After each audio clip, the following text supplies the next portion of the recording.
Interview Watch with this. us. Hi, Laura. How are you doing today? How are you? Nice to meet you. What brings you out here today? Freedom. Holding on to freedom. Holding on to the liberty of this country and the freedom. This fraudulent election is absolutely atrocious. The fact that it is being rubbed in our face is unbelievable.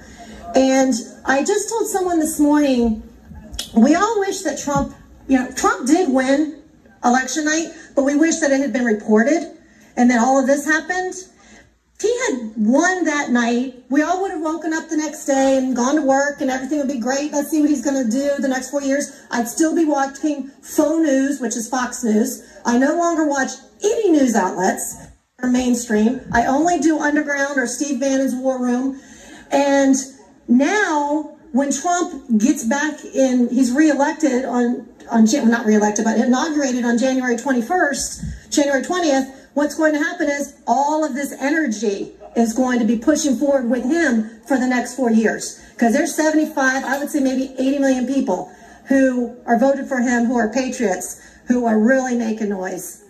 So here's an interesting tidbit. With us kicking off this March for Trump bus tour nationwide, we're starting in Florida, right? The biggest swing state, also the third largest state in the country. Now, on election night, Florida obviously won. Trump won Florida by a huge margin. Why do you think the media was so reluctant to call Florida? They said it was too close to call when he was up more than 300,000 votes with 90% reporting and only the Panhandle, the most red part of the state, left to report. They were hoping and praying that he was going to lose here, but we had one weapon.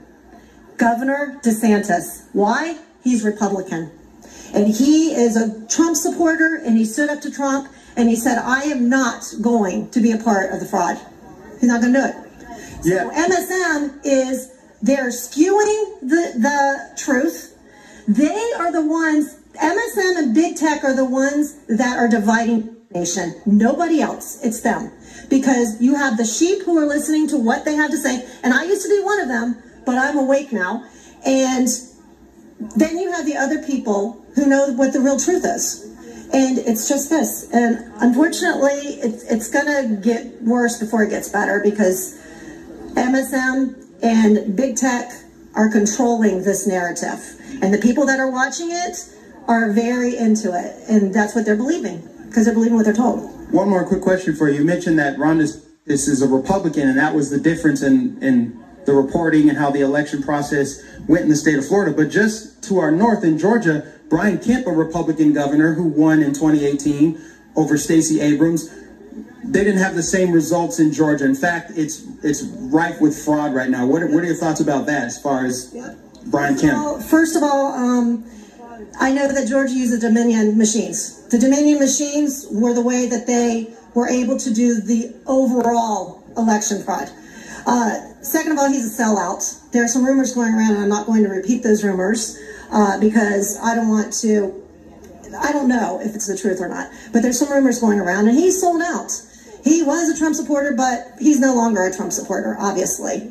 So that's the difference between Georgia and Florida. I don't know 100% if we had the Dominion machines down here, but I would probably say since Trump won the state, we did not have the Dominion machines down here. Yeah. Well, God bless you. Thank you so much for interviewing with us. Yes. Trump 2020. Trump 2020. Yes. You have so many pissed off American patriots that saw what happened on election night, myself included. We mentioned some good points here that, do you have another interview? Okay, we're going to let Grace do an interview here, and then I'll get back to my rant. You guys know how I like to do. Yep. So come on up. This is one of our interviews. She's going to remain anonymous. And so what are you doing out here today at Doral? I am supporting Donald Trump, who's, in my opinion, and obviously millions of people, because I was at the march in D.C., who believes he rightfully won this election. This was a stolen election.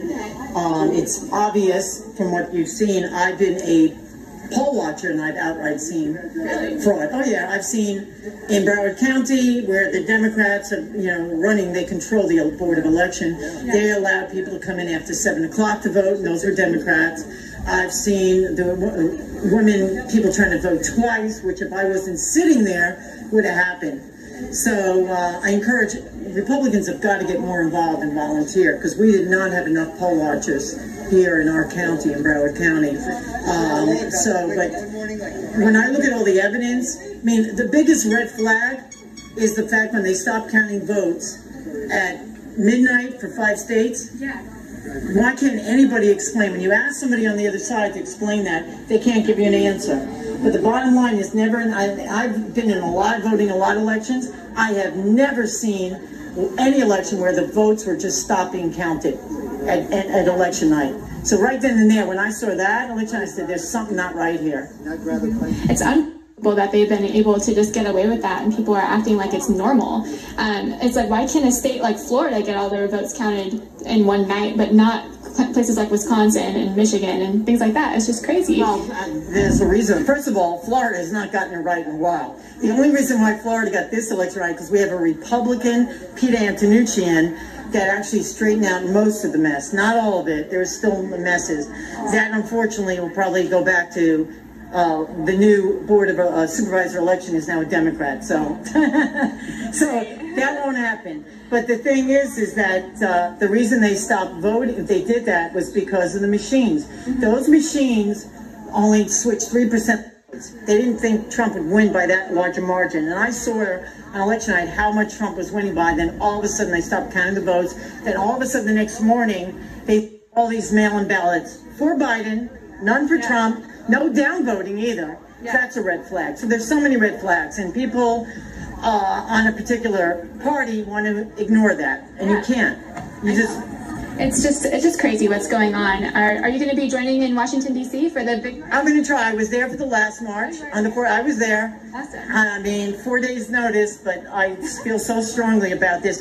If we don't straighten out this whole election mess, you can kiss the country goodbye. Yeah. It's gone. Yeah. This is it. This is our time to straighten out. If we don't do it, you can say goodbye. So yeah, I'm planning on going up to the march in D.C. Okay, awesome. Yeah, I say this all the time. America is the last stand. If we don't defend election integrity and fight for it right now, then what do we have in the future? We don't have free and fair elections anymore. We don't have the America that we used to. So it's just so vital that we maintain our freedoms. Well, the fraud in elections have been going on for a while. Yeah. They just haven't been as obvious as this time. Right. But I agree with you. You've got to straighten this out now, or you can just say goodbye to the country. Because voting is one thing. Fair elections is what distinguishes the United States from other countries, and we don't have that. Yeah, we don't have that. You're right.